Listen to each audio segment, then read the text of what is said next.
You're listening to The Tales We Tell, a podcast about spooky stories, unsolved mysteries, and local lore. I'm your host, Hannah Parch. And I'm Katy.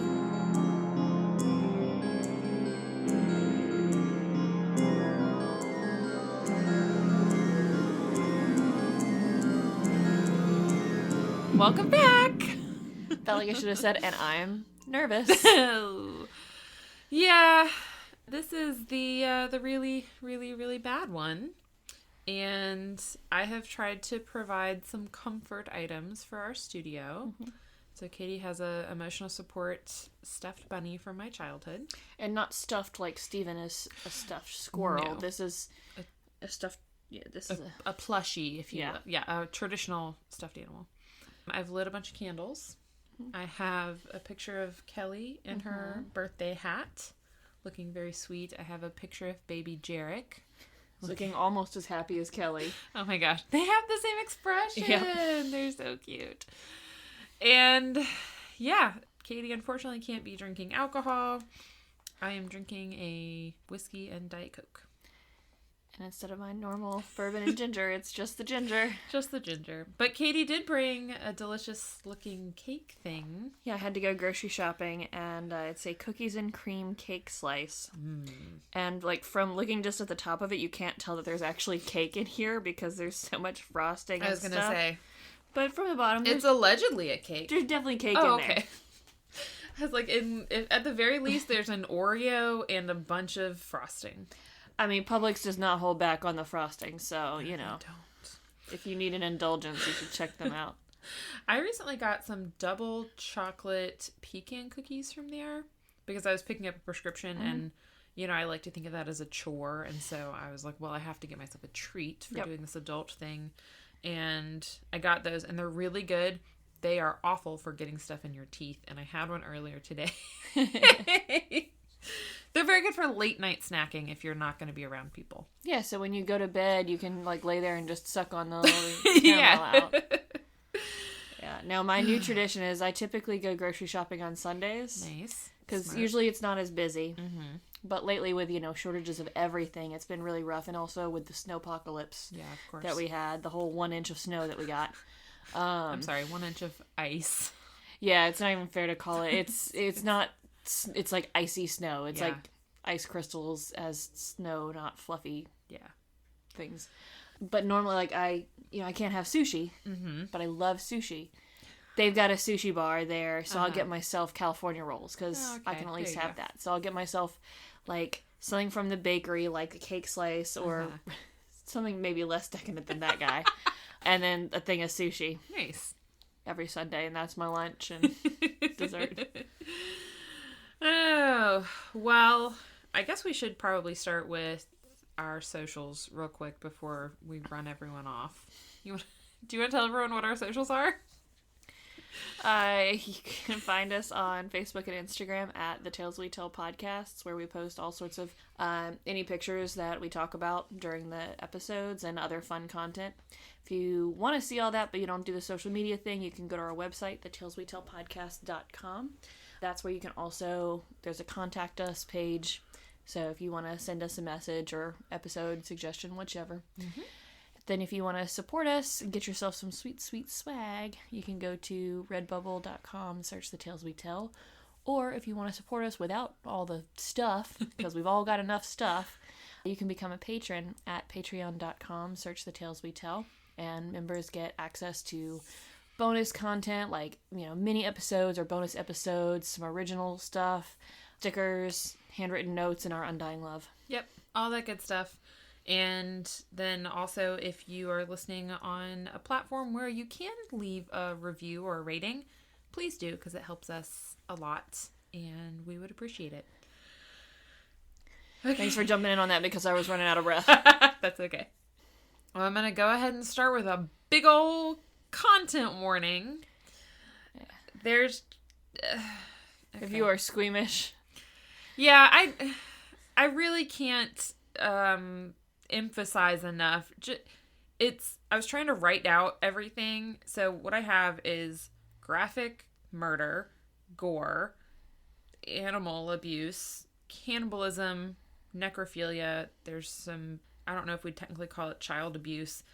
basically... Close enough to potentially consider it a trigger warning, so we'll just go ahead and say it. Yeah, so it's... I mean, obviously, kind of like Albert Fish, I'm not going to, like, go into a ton of detail, but just to tell the story, there's enough detail. There's a lot of stuff. Also, I think this goes without saying, I'm not going to be... there are some very disturbing pictures. I will not be posting those. Number one, they're not allowed on Instagram. Number two, I don't really feel like anyone should see them. But if you want to look for them on your own... just go to Murderpedia. That's where everything is. Also, I just want to throw this out there because we will get into it later. This is a really horrible story, but it's also the story of a very mentally unwell person. Clearly. And just from the trigger warnings alone. And, I mean, not trying to excuse anything at all, but I do want to acknowledge, I believe that this person did have a lot of very serious mental conditions that were not treated. And I do believe a lot of this comes from that. And I just want to acknowledge that up front. So it's a cautionary tale. Yes. The cautionary tales we tell. Okay. This is the story of Richard Trenton Chase, also known as the Vampire of Sacramento. How many vampires have we done? Because there's the Vampire of Dusseldorf that we did not long ago. Albert Fish was considered wasn't he a vampire of something? I feel like, yeah, that was one of his many nicknames. And then, of course, we've just done kind of like vampires regular in vampires, general. So, yeah. Yeah. If there's a vampire of, like, your town, please let us know. Yes. Also, I would venture to say that this is a little insulting to vampires because this guy was maybe something that vampires don't want to be associated with. I mean, from all of the vampire lore and media, like books and TV shows and movies that I've ever seen, I mean, they're kind of, little prickly pears. Yeah. About their, who they are. Yeah. Like, we're vampires, la-di-da. They're a little snobby. And, yeah, just based on this content warnings. Yeah. I feel like, sure, like, their morals and, things might not be in line with humanity, but they've got their own, like, will do and, like, that's not, will not do. Like, that's not okay. They have their lines that they won't cross. Technically, they are demons, but even demons have lines in the if you watch sand. Supernatural, I mean, I would assume, I stopped watching after, like, season 3900 or something, but... I believe vampires had morals. Yeah. Or sorry, demons. They have... I just finished reading, I started a new series, Kingdom of the Wicked. Okay. It's a good one. It's all about, demons. Yeah. Specifically, Wrath is the main character. Ah. You also get to meet pride and envy and greed and lust. Nice. The whole gang, really. But no, like, sure, they've got... Their morals are very different than our morals, but they definitely have like a code of ethics and like very strict rules, and they're very big on manners. They're very well mannered. That's good. This guy's not so much. Okay, so Richard Trenton Chase was born on May 23rd, 1950 in Santa Clara County, California. He grew up in a really strict household with an abusive father, and by age 10, he was killing animals and also mutilating them. Was he a bedwetter at the time, too? They didn't say that, but they did say he liked to start fires. Oh, well, there's the other one.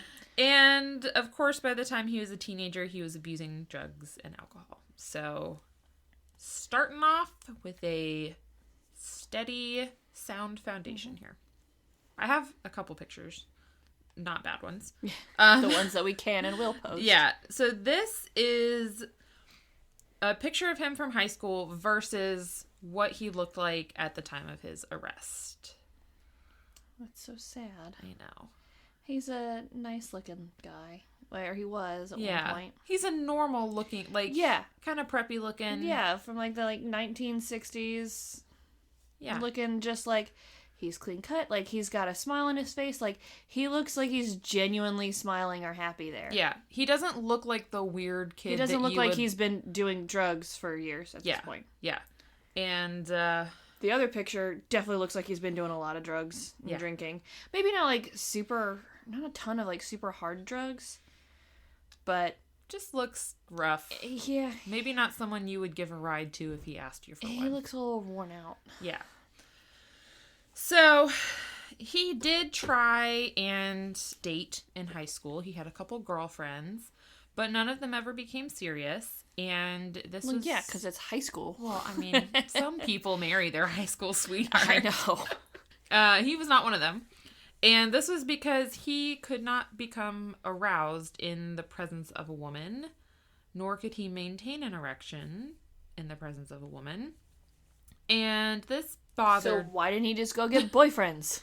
Well, yeah, that's maybe that would work. That was my first thought. Did he try that? I was like, well, wait, did he try? Like, yeah, maybe he's just gay, and I don't know. But this bothered him, so he went to a psychiatrist when he was 18, which is like, great, good, encourage that for everyone. And the psychiatrist said, oh, this is probably just due to repressed rage. And also, you might have a serious mental illness, but we'll see. He was probably like, you're young. We'll see how it plays out. I mean, I was never a teenage boy. And I went to an all-girls school, so I wasn't around them all that much. But from my understanding is a teenage boy doesn't have a problem usually with getting aroused. Yeah. Also, I would say that repressed rage is a problem in and of itself that should be addressed. Yep, I think we should start there. Yeah. Also, erectile dysfunction is a thing. I don't know if anyone suggested, like, hey, maybe... And also, erectile dysfunction does not also, like, equate mental illness. My suggestion would be, like, we'll go see a medical doctor and see if everything checks out, and maybe it's something. But to my knowledge and to my research, Richard didn't really do anything with this information. Well, yeah, because this was, what, late 60s, early 70s? Yeah, 60. It must have been 68. He was born in 1950. He also, I guess it was later determined, by who, I don't know, that Richard he could only achieve arousal and climax through violence. So, not great, but... I mean, it's not ideal, and I don't know enough about, like, BDSM culture or anything like that. But I think, like, if someone's into some of the different, more, like, violent kinks and stuff... Yeah. Again, there's the consent that's always first step. Consenting adults. But I feel like they can still at least engage in, like, vanilla sex. Yeah. As well as, maybe it's just not as fulfilling for them as, their more taboo kinks or whatever. Yeah, this is true. Also, there's, like, simulated violence, like, where, I assume, there's, like, where you just kind of act like you're being hurt or hurting someone. And I've recently learned of consensual, non-consensual. Oh. So it's basically like rape fantasies, where there's a safe word that's agreed upon because it's, again, consensual, but there's like chasing and maybe some actual violence, and there's the screaming of no, stop, don't. Yeah. And someone... That's a slippery slope, because I've watched a lot of Law & Order SVU where the perpetrator says, oh no, she had a fantasy about this. Yeah. Which, I mean, that's a whole other thing. Yeah. But I read about it in a book, and I was like, whoa, I was not expecting to learn that today. Okay. What kind of books are you reading? Weird ones, apparently. But very informative, I guess. There you go. I mean... Because now I'm prepared for today's topic. At least partially. You're going to leave here with a lot of knowledge in your brain you wish you didn't have. Sorry. Okay, so after high school, Richard moved out of his parents' home and went through a series of roommates. Unsurprisingly, as we will find out later, he just couldn't really keep a roommate. A lot of them were put off by his bizarre behavior. He was using drugs a lot. I think he used to walk around naked and just high on LSD. And one time he nailed his closet door shut because he believed people were invading his space from inside his closet. So just, you know. And speaking of delusions, Richard was also a hypochondriac and believed various things were wrong with him, including he believed his cranial bones were shifting, and he even shaved his head so he could, like, keep track of them. He believed his stomach was backwards. He thought that his heart was shrinking and or would sometimes stop beating. That last one is, like, a thing, but not it shrinking. He's not the Grinch. Yeah. No, arrhythmia. Yeah. Irregular heartbeat. Yeah. And then one time he went into the emergency because he believed someone had stolen his pulmonary artery. He also doesn't have a strong grasp on, like, the way anatomy works, I don't think. Did they not have, like, mandatory psych eval holds back then? I'm pretty sure they did, because I feel like if someone comes into the emergency room screaming that someone has stolen their pulmonary artery, be like, yeah, buddy, we're going to go ahead and admit you because that sounds serious. And then while you're here, we're going to make you go up to our nice little psychiatric ward, hold you for 24, 48, 72 hours, whatever the time limit is. We could talk to you while we're still going to look into this whole pulmonary artery we'll check thing. and make sure that's still there. But we just want to talk to you about some other stuff, too. Well, everyone take a drink because Katie just jumped to my next point. Who wins? I tried to jingle my ice. I have one solid ice cube in here because Jarek has a fancy one, but it doesn't. There you go. So a psychiatrist did diagnose him with paranoid schizophrenia, but also thought that maybe this was some kind of drug-induced psychosis because he was taking a lot of drugs. And he was put under observation for 72 hours. They recommended that he stay longer, but he was not forced to, and so he left. And at some point, he moved back in with his mother, who was now divorced, but he began accusing her of trying to poison him. He believed that there was a Nazi crime syndicate that was paying her to poison him, and also that his blood was turning into powder. This unfortunately reminds me very much of someone that we know. Yeah. It's really sad to hear and just see so many similarities. Yeah. Because I have said for a long time now that I'm like, I don't know anything about psychiatry and psychology, but I would put a lot of money on paranoid schizophrenia. Yeah. I think low-key he has been diagnosed with that, actually. At least with the schizophrenia. The blood turning into powder thing is, like, crucial in his... Well, obviously blood is going to be pretty central to his story, but the idea that there's something wrong with his blood and he needs to fix it, hold on to that. So he's accusing his mother of trying to poison him. I'm not going to let it go, just like I still haven't let strychnine and the pepper shaker go either. So his father, who I guess is still involved, is like, you can't live with your mother anymore. You're, like, this isn't cool. I'm going to buy you an apartment, or I guess get you an apartment, and you're going to live there. So Richard lives alone, which, if anyone can guess, is, like, the worst thing for this man is to just be unsupervised by himself.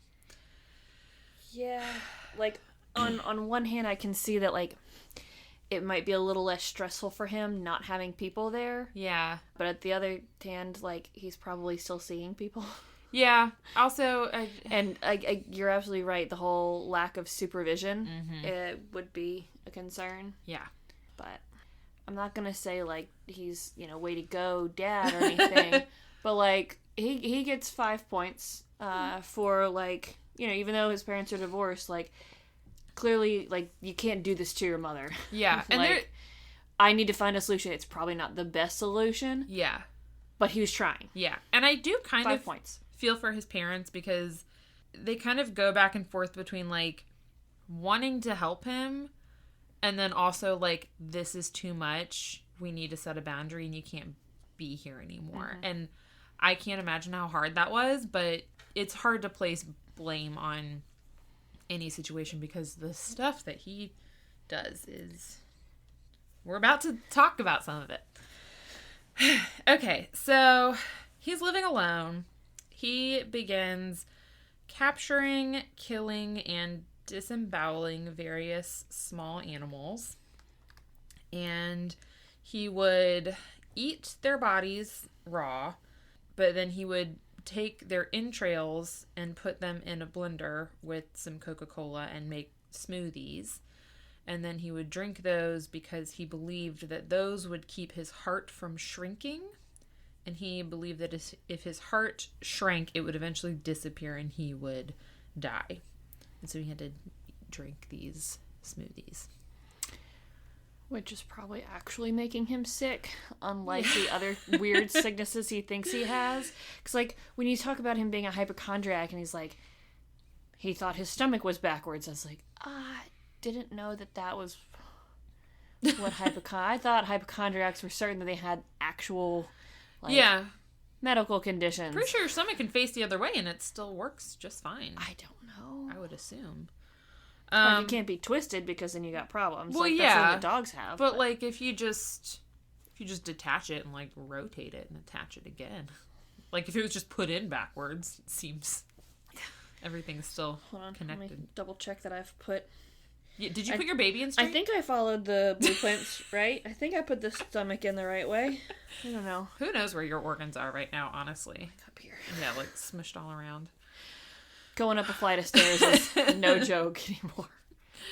Well, I'm also going to count your little comment as you jumping ahead. So everyone take a drink. And just know, if you do drink alcoholic beverages during this podcast, I'm saying this for your own good. Like, take regular drinks during this so you feel okay. Yeah. Alternate with water. Yeah. Okay, so in 1975, Richard was hospitalized for blood poisoning. Also known as sepsis, which is like, you hate it because you're like, oh no, he's like convinced something's wrong with his blood and now he gets a blood disease. But the reason he got it is because he had injected rabbit blood into his veins. And he believed, which I can only imagine he was like telling the nurses and doctors this, he believed that the rabbit had previously ingested battery acid and that the battery acid from the rabbit was now seeping into his stomach.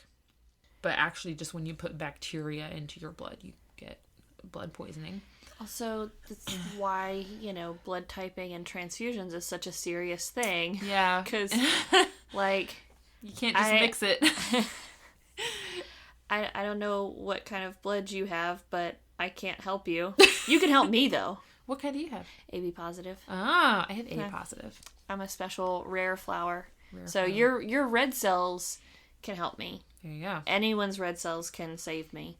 But my platelets and plasma is the universal donor. Nice. So that's why they... Red Cross be hitting you up. Yeah, they call me like, oh, we've got some, sick cancer kids who are, used up your platelets and plasma, and we're wondering if you could come in for another donation. I'm like, okay. Is there anything for the kids? You're like, yeah, it's okay. Is there a platelet center that's like near here? No, and that's why I haven't been able to donate blood in a really long time. The one time that like a blood mobile came, like a year ago or something. Of course, it was hot outside, and I drove from my office the very short distance, and so they make it. I'm sitting in my hot car, and it's not worth it to like turn the AC on, and like even if I turn the AC on or maybe I had the windows down or something, I'm not gonna cool off by the time I got there. And they rejected me because I had a slightly elevated temperature. I was like, it's just because I was in a hot car and I'm stressed. It's like when we all had to check temperatures in the office. Like, we had to check patient temperatures, but like in the middle of summer, and it's the South. And I'm like, well, it's 100 degrees outside. So we'd be like, well, just come in and like sit over there for a minute. We'll check it again. Like, you're probably just warm. It'll be fine. You're wearing a tank top and sweating. Yeah. If you were wearing a sweater and it was, August, I might be concerned. I did put in here just that one of the symptoms, unfortunately, of blood poisoning can be delirium. So none of this is really helpful. I mean, it is helpful that he's getting medical attention in that there's another opportunity for, like another psychiatric hold or something. Take a drink! Yes! Guess what? He gets involuntarily committed to a place called the Beverly Manor. Because and this time he's like actually committed. This is not a psych hold, right? Yes, this is... Because he's actually in danger to himself. Mm-hmm. That wasn't a good one. That one's all right. Well, he escaped. So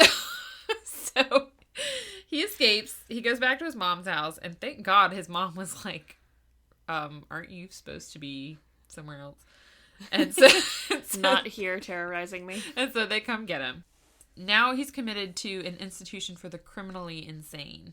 Now they're recognizing, thank goodness, that he's like dangerous. So he's being treated, and while he's there, he tells the staff that he has fantasies about killing rabbits, which, brother, they're not fantasies. Like, you're doing You those might things. be talking about memories. Yeah, you're speaking about memories. And one time, the staff found him with blood smeared around his mouth, and it turns out that he had reached right through the bars on his window and snatched two birds out of the air or somewhere and snapped their necks and drank their blood. So that's where he's at. But then in 1976... They might need to rethink their treatment Yeah. plan. In 1976, after numerous treatments involving psychotropic drugs, Richard was released into the custody of his parents. Is this another episode that you texted Shelton about some certain medicines? No, I was too much trying to forget about all of this in between the research. So he goes back to his parents. He's medicated. Like, okay, this is good. Remember how I said his mom was great? She's not so great. This episode of The Tales We Tell is brought to you by the Crafty Criminologist. Do you love cute and creepy stationery and stickers? What about ghoulish earrings and adorable ghosts? Then check out The Crafty Criminologist on Etsy and Instagram. She makes stickers, jewelry, study guides, and more. Just go to Etsy.com and search @CraftyCriminologist and be sure to use code TheTalesWeTell at checkout for 15% off your order. That's TheTalesWeTell for 15% off. His mom decides that he actually doesn't need these drugs that he's been prescribed. -5, Beverly. I know. So she weans him off of them. And then they put him up in his own apartment again. They're like, get off all these drugs that are keeping you stable and go be unsupervised again. I mean, did his dad support it? Because at first, his dad was the one who was like, I'm going to try to help. I don't know, because I believe at this point his mom is paying for his apartment. So maybe his dad, after he got locked up, his dad was like, I'm out. Yeah, I would not washing my hands of this. And like, they had other kids too, so like they had other people to care about. Yeah, like he's taken care of. Yeah, and they had their own lives. They were, independent people. Okay, so he's back on his own. Again, he begins capturing animals. This time he is torturing them before killing them, drinking their blood. Does he at least checking them for battery acid before he drinks the blood? Because, obviously that caused him a lot of problems before. Yeah, he should be interviewing every animal first. And if the animals are smart, they're like, well, I just finished a big meal of batteries, so... That acid is burning right through me. Got a lot of acid in me, in my blood specifically. A lot of powder-inducing acid.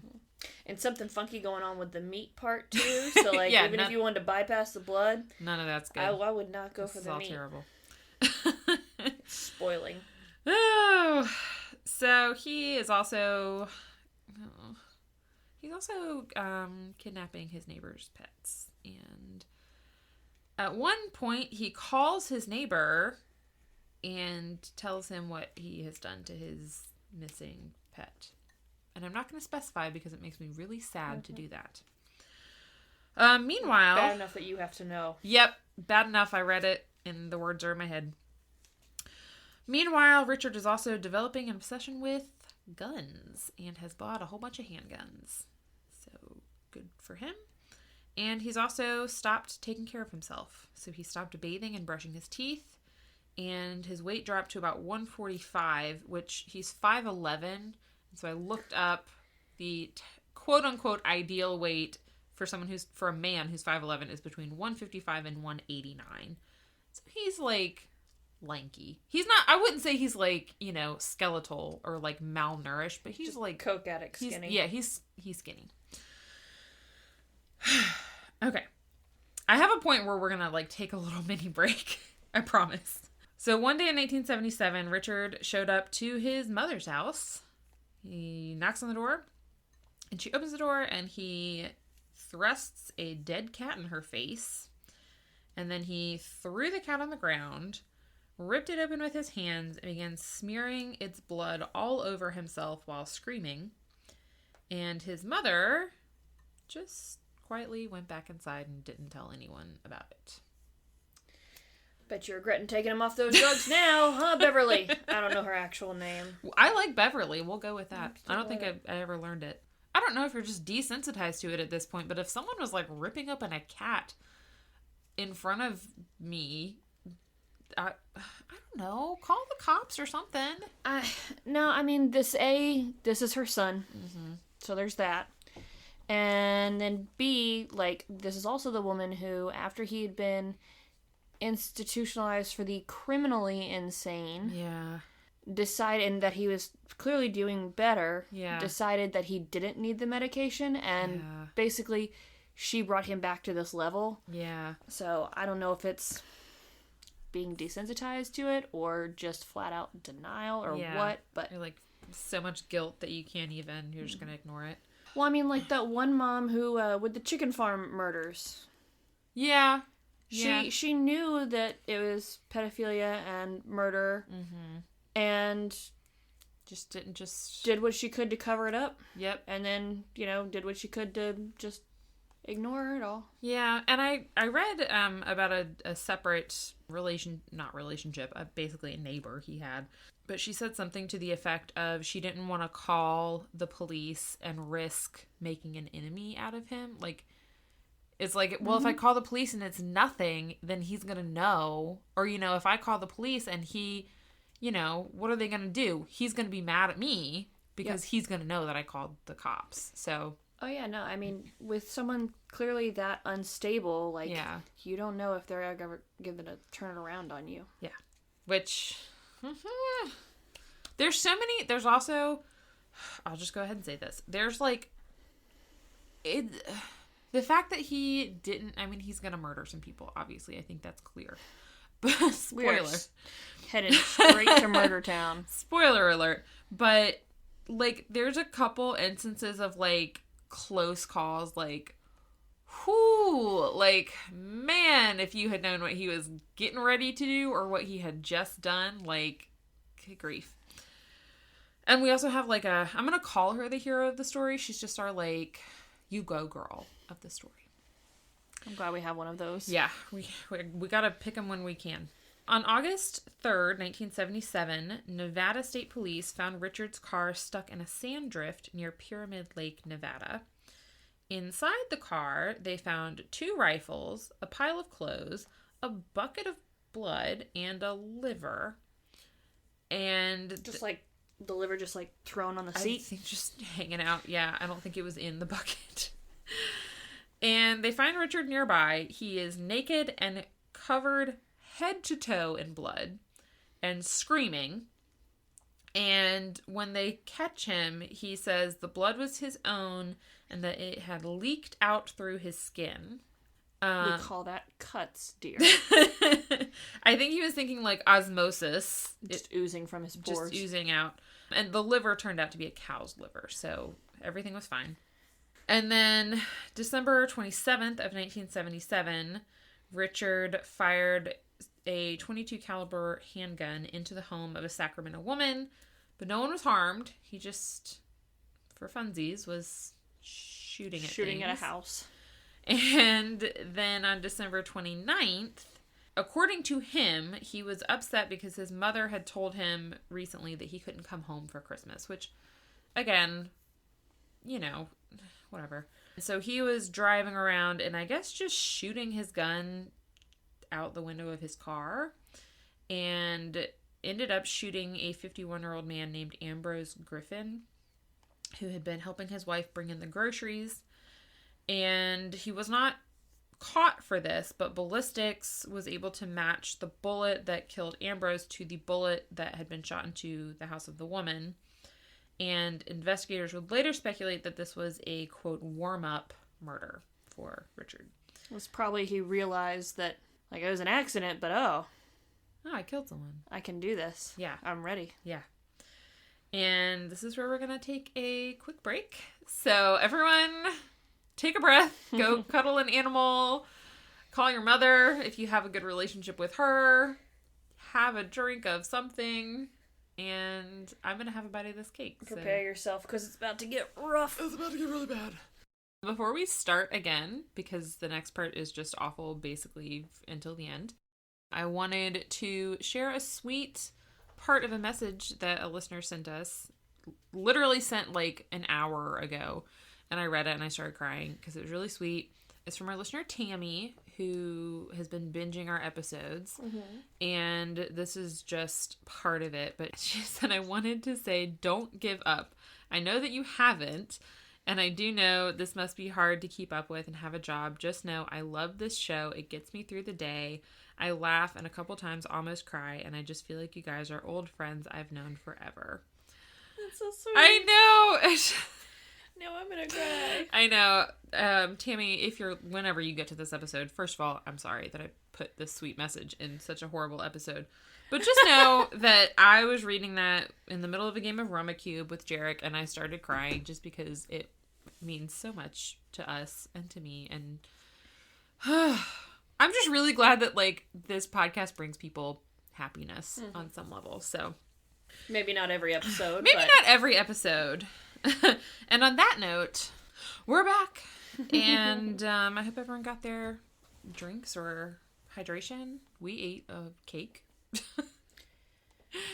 We ate some cake. We ate a lot of icing. A lot of icing and tunneled a hole through it. Yeah. If anyone's into that kind of stuff, we'll sell you that audio for a good price. Everyone buckle up because we are now in January of 1978 and Richard is about to just be real bad. So January 21st, Richard is just walking around and he goes up to this house and tries to open the door and the door is locked. And so he leaves.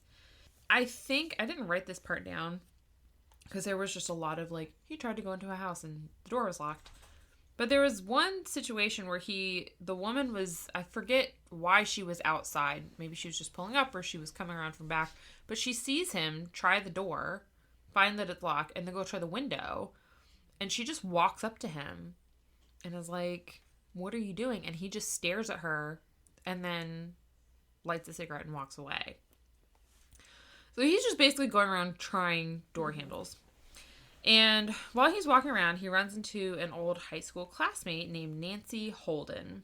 Nancy is our you-go girl of the episode. She doesn't recognize him at first because, as we saw, he looked very different. And he starts talking to her, and she realizes that he knows her, so she asks who he is. He says his name, and she is kind of shocked because, he looks so different. But she's trying to be nice, and so he talks to her for a little bit, but she's, like, feeling kind of nervous, so she, like, makes an excuse while he's doing something and is like, oh, I'm gonna go. Well, then he follows her to her car and is trying to get a ride from her, but she is able to get in the car, lock the doors, and drive away. And she said that she knew she was being rude, but she just wanted to get away. And I just want to say, no, you did exactly the right thing. Yeah, what's the crime junkie saying? Be weird, be rude, stay alive? Yes, be rude to the weird person that's making you feel uncomfortable and just get the fuck out of there because, like, good for you, Nancy. Like, I get you're trying to be nice. We're all just trying to be nice, but get the fuck out of there if they are making you feel weird. So she leaves, and Richard just keeps walking. And he comes to the house of a young couple named Robert and Barbara Edwards. But they weren't home. But their door was unlocked. So he goes inside. He steals some of their valuable things. He urinates in the drawer full of baby clothes. And then he defecates on one of their children's beds. And then they come home. And they find him, and the husband tries to attack him, but Richard just, like, runs past them and gets away. So then he keeps walking around. He keeps trying doors. He later told police that if he tried a door and it was locked, he took it as a sign that he wasn't welcome. Which, no shit, Richard. That's actually what a closed door means, but... Well, what do you do if you walked up to a house that a doormat said welcome, but the door was locked?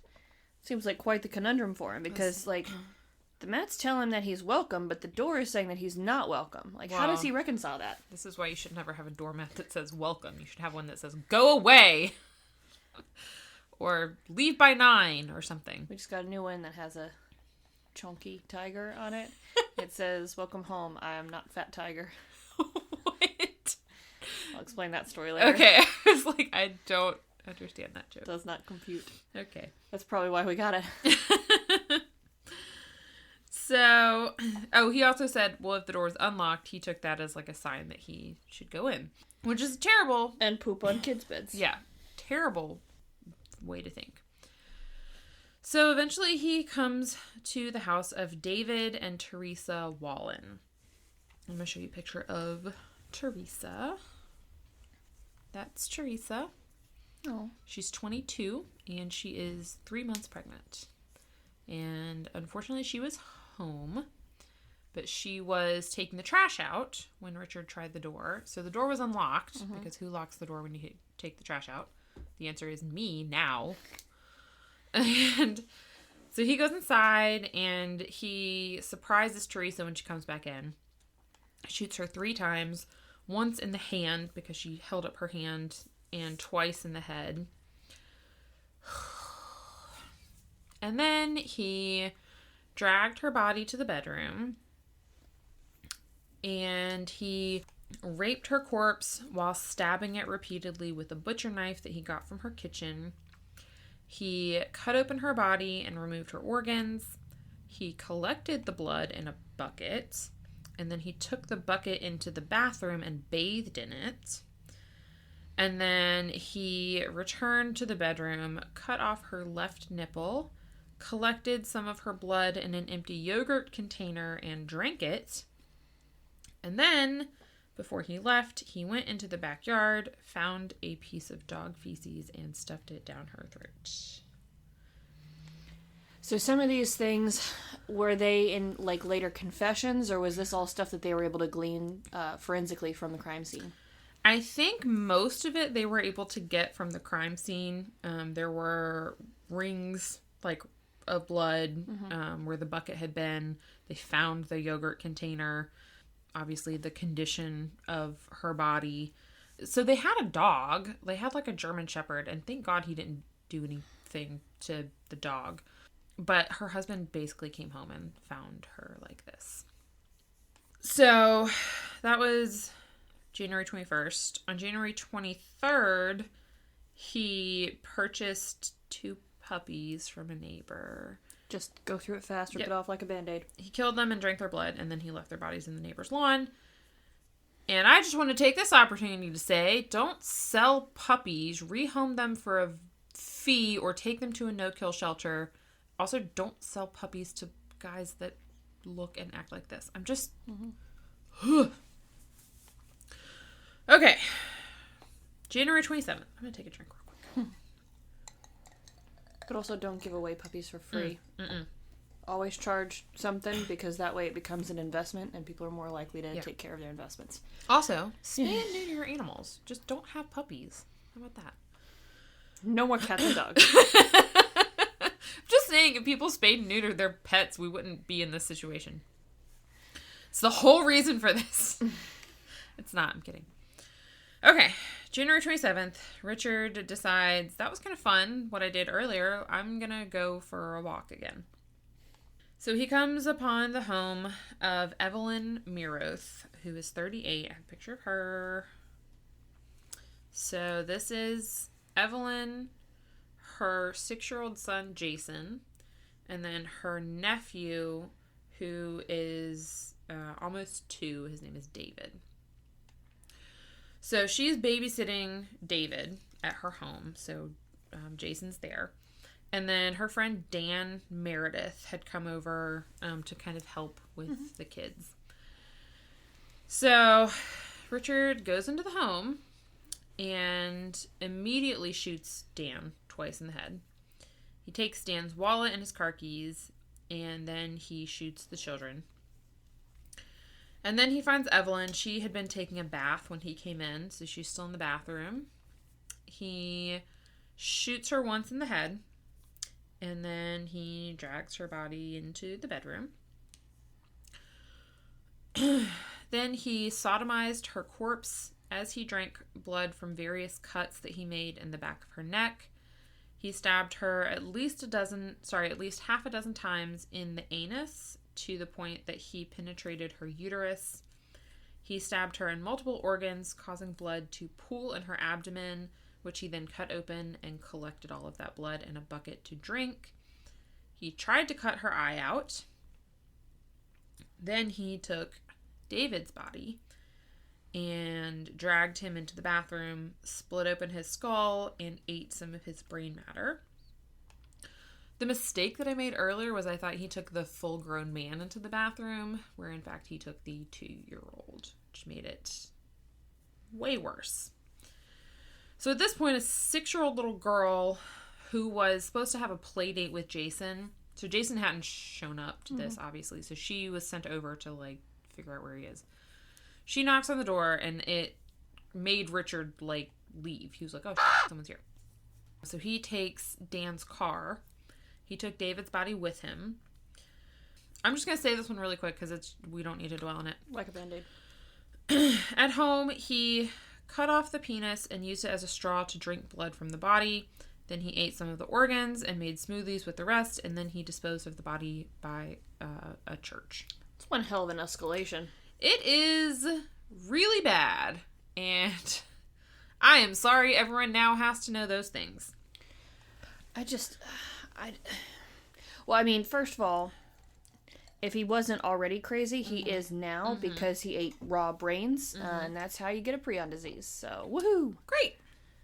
You really gonna be effed in the head. Yeah. Alright, let's keep going. Okay, I will go ahead. Momentum, let's just get through it. I will say he's done killing. That was the end of the murders. Also, I do want to point out... But he's not done. Well, he's not caught yet. I still have to tell you, what they find in his apartment, which is gross. I will point out he does kill all of his victims were dead before he did all of that bad stuff. See, that's the thing that I've been, trying not to say is, at least it's a mercy that yes, they died before yes, all of the abuse, torture, and mutilation. Yeah. He didn't torture them, he mutilated their corpses. Yeah, that's right. Which... But I was... just I know you, I know these kind of stories, and I was just intentionally not saying that because the minute you said it, I'd be like, and actually, and then now he's just kidnapping people and doing these to them, then they either die from their injuries or not. No, he's done killing. Meanwhile, the little girl who had knocked on the door she saw movement inside, but then no one answered the door. So she smartly goes back to her mom and she's like, someone's there, but they didn't answer the door. And so the neighbors are like, that's weird. And so then some poor neighbor goes into the house and finds all of this. So they call the FBI. Thank goodness. And they bring in these 2 agents, Russ Vorpagel and Robert Ressler. And together they compiled a criminal profile of the person they were looking for. So they determined that this was a disorganized killer, meaning he didn't plan his murders, he didn't care enough to clean up. Yeah, his brain's scrambled. Literally. He was possibly or likely suffering from psychosis. Yes. Given the sloppy scenes that he left behind, his living conditions were probably just as messy. He probably didn't have a car because the murders were all close together. He probably lived nearby because he's walking places. He Out was for a stroll. Yeah. He was almost definitely going to kill again unless he was caught. They believed he was a white male in his mid-20s who was thin or undernourished, which I don't know if they just got that from, like, witness accounts of, like, there was a skinny, weird-looking guy walking around. They believed that he had a history of mental illness or drug abuse or both. They believed he lived alone, was likely unemployed, and possibly paranoid. So, just on point on, like, every aspect that they possibly could. Yeah. We don't know about his apartment, but, like, the fact that you said earlier that he stopped taking care of himself, like, stopped eating, I imagine, like, he stopped bathing and other things, probably stopped just cleaning the apartment and everything. Yeah. So 5 days after that final murder, which was technically a mass murder because he killed 4 people, Nancy, remember her? The high school friend? Uh-huh. Okay. So Nancy contacts the police, and she's like, I heard you're looking for a tall, skinny, smelly, dirty person, and I ran into him Who might be a little crazy. Yeah, and I ran into him the other day, and he was acting kind of suspicious. So she calls and is like, here's your name. So they run a background check on Richard, and they discover that he has a .22 semi-automatic pistol registered to him. And lo and behold, he's, a white male in his 20s, lives alone, unemployed, and has a criminal history / mental issue history. Yes. Maybe not a criminal history, but, like... He had been arrested before. Yeah. So, like, he's also been committed to psychiatric facilities. Yeah. So, like, he checks a lot of boxes. Checks a lot of boxes there. So they go to his apartment. They ask to talk to him, and he's like, no. So they're like, okay, bye. But then they just go down the hallway and hide and wait for him to leave his apartment. And he does, and so they arrest him. And when they arrest him, he was carrying a blood-stained box, and his coat and shoes were also covered in blood. And another thing they said when they were profiling him was, like, he's probably walked around covered in blood and, like, just not cared. So... And people probably haven't noticed because, you know, after it's dried, it's brown and, like... Yeah. They're like... Yeah, like, it could be anything. Like, sure, it might look like dried blood, but, Maybe it's paint.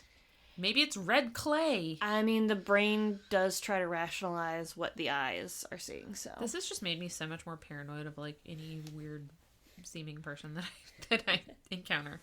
Also, there is a creepy guy that lives somewhere around here. And the day I moved into this house, he was walking around the neighborhood wearing a hood. It was like a hoodie, but the front was also, like, a mask. And me and my friend who was helping me move sat in her car until he walked by. And my friend was like, she's like, I have my gun in the console. And I was like, okay, I'm glad you do, because I don't. And we're just going to watch him leave. And anyways. I've already talked about how where we live, we've got crazy people who walk up and down and, like, harmless. Because, they walk, sometimes they're just talking out loud to themselves. Yeah. And usually people like that are harmless. Yeah. Bless you. Thank you. Okay, so back to Richard. They take this box from him, and it's got bloody wallpaper and also the gun that he used to kill all these people in. Including the random shot fired into the house and the random stray bullet that hit the old man. For someone who has a lot of guns, he's really just using one for all of the murders. We've all got our favorites. And so they're like, what's this? And he's like, oh no, that's just because I killed a bunch of dogs. That's not better, Richard. That's not, like, they're not going to just let you go for that. Okay. So they also find Dan Meredith's wallet on him. And they're like, bingo, bango. This guy's dead, so you get to come with me. So they go inside his apartment. And I feel so bad for, like, the technician or the cop or detective or whatever that just got assigned this, like, go search his apartment. I also feel bad for the apartment owner. Like, oh man, how am I ever going to rent this place again? I'm so sorry. We just have to burn the whole building down. Yeah. So like, this unit will never, ever be rentable again. Like, we're just going to take that loss. Just burn the whole thing down. Yeah, and yes, I am focusing on the non-important details for levity's sake. That's okay. So inside his apartment, the walls, floors, ceiling, refrigerator, and all eating utensils were covered in blood. They also found the blender that he was using for his smoothies, and that was also caked in blood and rotting flesh. Inside the refrigerator, they found several animal parts wrapped in aluminum foil. They found David's brain matter in Tupperware containers. They found parts of David's body wrapped in saran wrap, and they found organs from Evelyn and Teresa. On the counter were several pet collars, and there were numerous diagrams of human anatomy / biology. And perhaps the most chilling part of this whole story, if there is one, he had a calendar, and he had written the word today on the dates of Teresa's murder and the mass murder. But he had also marked 44 other days the same way. So, good thing we got him, because, yikes. So he's in custody, and on May 24th, a janitor at a nearby church found a box that contained the partially mummified body of David. His head had been removed, and it was found underneath the body, along with the keys to Dan Meredith's car. So, in 1979, Richard stands trial for 6 murders. The defense tried to argue second-degree murder to avoid the death penalty. Joke's on them. All you have to do to avoid the death penalty is be a lady, according to all of our other episodes. They pointed to his mental illnesses and lack of planning, and then they let Richard take the stand. And at this point, he weighed only 107 pounds, which is, I would now say, extremely underweight. Yeah, emaciated. He claimed that he was semi-conscious during Teresa's murder. He said that he believed that David was, quote, something else, but he didn't elaborate on that. And he talked a lot about how he had been mistreated for much of his life, and he said he was sorry for the killings. And that's the part, like, I don't know, I feel like everything that he says, I'm like, well, none of it makes sense. I don't think he was, like, this person who had all of this rage inside of him that was like, I need to murder and dismember and mutilate this little boy. I think in his head, he really thought that toddler is, like, something that needs to be killed. A creature. Yeah. So, on May 8th, 1979, he was found guilty on all 6 accounts of first-degree murder, and he was sentenced to death. During the sanity trial, they found him legally sane, which I don't know how they did that. But then, while he was in prison, the other inmates were scared of him because they knew about his crimes. And so, like, usually, like, Jeffrey Dahmer was killed in prison, right? Because they knew what he had done and they, prison rules. And so, like, the same thing applied, but they were all too, like, these gang members were, like, all too scared of him. And so they would just, like, encourage him to kill himself. He was granted a series of interviews with that one FBI agent, Robert Ressler, who wrote a book called Whoever Fights Monsters. I had originally said, like, why the hell would you interview him? Like, we've already determined that nothing he says makes sense at all. But he was trying to learn more about criminal profiling and criminal psychology, so I guess it makes sense. And during the interviews, Richard talked about his fears of Nazis and UFOs. According to him, they were connected somehow, and they were telepathically communicating with him, commanding him to kill so that he could replenish his blood, because remember, his blood was turning to powder. He claimed to be Jewish, which he wasn't. And he also claimed that he was persecuted by the Nazi aliens because he had the Star of David on his forehead, which he didn't. Which at this point, I imagine, like, the FBI agent's like, okay, but you don't have a Star of David on your forehead. And I feel like Richard would just be like, yes, I do. Don't you see it? It's right here. And at that point, you're like, okay, well, we're experiencing different realities. So what do you do? Richard also claimed that he was forced to kill to keep himself alive and that anyone would have done the same thing in his position. He asked for a radar gun so that he could catch the Nazi UFOs and make them stand trial. And he also told Robert about soap dish poisoning. You know what that is? I'm afraid to. So, according to Richard, and I guess in 1978 maybe, everyone has a soap dish. Do you have a soap dish? Sort of. Okay. We have one, and it's very recent. So, he says if you look under your soap and you find your soap dish dry, then you're okay. But if you look under your soap and you find your soap dish gooey, then too bad, you've been poisoned and your blood is turning into powder. Or that's just soap after it's been used. Which I feel like also might explain why he stopped using soap. Because he's like, oh, when I don't use this, it's dry.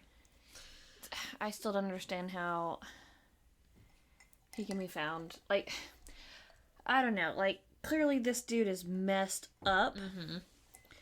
But, and he's clearly insane, but he was also sane enough to know and recognize that he had murdered these people. Yeah. And apologized for it. Yeah. Whereas there's been other people who were not at all insane. Right. And had no remorse or empathy for murdering people. Yeah. So I'm not trying to say, like, he's actually a good guy who's just plagued by mental illness. Yeah. I'm almost kind of saying that. Yeah, and I'm not, okay, he's not a good guy. He's not the devil. Yeah, that's what I meant, like, at the beginning, because I think the prosecution kept talking about how he had a choice. And I kind of feel like what they were saying was like, okay, you believed that this child was something else. Well, you still had a choice whether to kill him or not, and you chose to kill him. Mm-hmm. And so it's like, you're delusional, yes, but in no way did you find these things, however delusional you were. You didn't find that woman to be a direct threat to your life. You just thought your blood was turning into powder and you needed someone else's blood. Yeah, and when, like, what you said with, you know, when he talked about the Star of David, like, obviously we're in different realities. Yeah. Like, in his reality, it's a very scary, like, his world is a very scary place. Yeah. And so, you know, at least in the case of poor David, you know, in his mind, in his world, in his reality, David was a threat. Yeah. I don't know, because we've talked about this before, where people who are clearly deranged and, like, living in alternate realities from us, it's like, well, like, in their mind, in their world, they didn't do anything wrong. Yeah. But they actually do live in this world with the rest of us, and by this world's rules, they were wrong. Yeah. It's like, we're still gonna lock you up. I'm not saying not to lock you up, but I don't know. Yeah, well, and you almost think, like, if he really believes that, like, there's something wrong with his blood, I mean, that's almost like someone saying, okay, well, I have, you know, heart failure, and I'm gonna die unless I get another heart, so I'm gonna kill someone and get their heart, because that's the only way I can live, and to me, that's justified, but the rest of the world looks at that and says, well, sorry, it's not. You can't just kill someone. There's an episode of Psych where something similar. Ooh, really? Yeah. Not recently, a couple years ago, I binged all of Psych. You'll recognize when I start talking about it. Anyway, this guy has a rare medical condition that requires, like, regular blood transfusions, I think, until he can get maybe, like, a transplant or something. This is the one where he thought he was a vampire, wasn't it? And that's... I think there's, like, a couple episodes that they suspect vampires at one point, but they did think it was a vampire. Right. Because they were robbing blood banks. Right. And then I think he started actually killing people on the transplant list to move himself up. Gotcha. But also, at one point, one of the people was kidnapped because they had the blood type that they needed for a transfusion. Gotcha. And so, like, literally, it was like, we're just going to knock you out. We're just going to steal your blood. Right. Yeah. But, yeah. Yeah. So, I don't know. Everyone discuss amongst yourselves what you think of this. I will end it by saying, well, okay, not... One more thing. Also, during these interviews, Richard handed Ressler a large amount of macaroni and cheese that he had been keeping in his pants pocket because he believed the prison officials were trying to poison him because they were obviously Nazis. And he wanted Ressler to have it tested for poison. On December 26th of 1980, Richard was found dead in his cell. He had taken an overdose of antidepressants that he had been saving up for the last few months. And I think there was some kind of weird suicide note, but I couldn't find what it said. And that is it. And I will say that the FBI does still use this case as a model for understanding disorganized killers. And yeah, that's the Vampire of Sacramento. Oof. Told you, it was real bad. Sorry, everyone. Did they ever ask him about the other 44 days on his calendar where he wrote today? I don't think so. And like, I wish I knew more, like, about his parents. I wish I knew about his siblings. I wish I knew, like, about those times that he was committed and, like, what had worked for him. I wish we could have known what would happen if he had stayed on his medication. Yeah. Like, stayed, because, like, yeah, sometimes with those psychotropic drugs, they work for a while, and then after a while they stop working. Yeah. And you've got to, get a new treatment plan or whatever. Well, and I read something, one account said that none of the drugs that they tried him on had any effect, but then some of them obviously did because they, he was involuntarily committed, and then they deemed him okay to go live supervised, Beverly. Like, I'm sure the doctors were like, well, yeah, if you stay on this medication and you stay in a supervised environment and, like, you follow a routine. Therapy and, like, routines are a big deal. And you never, ever adopt any pets, ever. Then, yeah, like, maybe try a vegan or a plant-based diet. Maybe, like, meatless Mondays or something. Just try it out for a little bit and see how your body feels. Maybe educate yourself on, like, what your stomach does. I don't know. This case was just awful all over. And again, it was one that I was too far into the research when I realized, like, how bad it was. I was like, well, I've already lost a couple days, so everyone's gonna... And to be fair, I warned everyone multiple times. Just look at cute baby Jarek. Look at sweet little Kelly. Birthday Kelly. Hug the rabbit. I did not intentionally... I realized as we were about to start, I gave her rabbits. A rabbit. Like, are you filled with battery acid? There's a picture of a dog, and then there's a toddler. Well, just... Well, this toddler's still alive. I mean, true. Not really, because he's not a toddler anymore, so... Then again, it's Jarek, and his inner toddler is still definitely alive and strong. I recently taught him how to play Rumacube, and that was our snow day thing, and so now we've been playing it, and he is, like, taking it very seriously. So, Nice. Love him. He's also probably out there cuddling the dogs, so. Well, everyone, go cuddle your animals. Again, hug a loved one, call a loved one, maybe do a little self-care, and... Go watch a movie or a TV show that's, like, funny, like, or stupid. Oh, can I recommend a new season of Queer Eye is out on Netflix? There you go. Just go watch some trash, get your mind off of this. Queer Eye is not trash. It's reality. My second husband, Anthony, is on there. And he has a dog named Neon, who is a rescue. And everyone is wonderful on that show. Just, do your best to, read a book or listen to music and not let your mind dwell on this don't episode. dwell on any of this. And when you recommend this podcast to your friends, don't let them start on this one. Don't tell them about this one. Was I right? Was this worse than Albert Fish? I think it might have been. Because it's fresh in my mind and I haven't listened to Albert Fish in a while. And I think his crimes might be more, like, he was more immediately depraved. Yeah. Like, we went from torturing animals to really, really, really bad postmortem mutilation and such. But at the same time, again, like, this guy is living in a really demented reality. Albert Fish, I don't think he was all that crazy. Yeah, I think he was just straight up evil. I think he was just a bad dude, and I think he had more crimes, and it was more drawn out. Yeah. He and it was lived like a life of crime. It was a slower escalation of things too. Yeah. I'm pretty sure I have a foot in my rib. It hurts. Oh man. Okay, well, I'll try to do something nicer next week. Although the one I have in mind isn't. I mean, it's not like this, but it's not like heartwarming. So we'll see.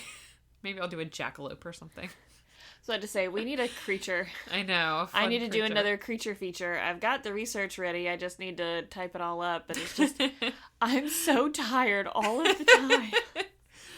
Yeah, me. I mean, I can't say me too, but I mean, you're allowed to be tired too. Yeah, I'm not. Like, just because I'm pregnant does not mean like I hold all the rights to being tired. Other people could be tired too. Yeah, that's true. All right, well, please come back next week. I promise it won't be this bad. Bye. Bye.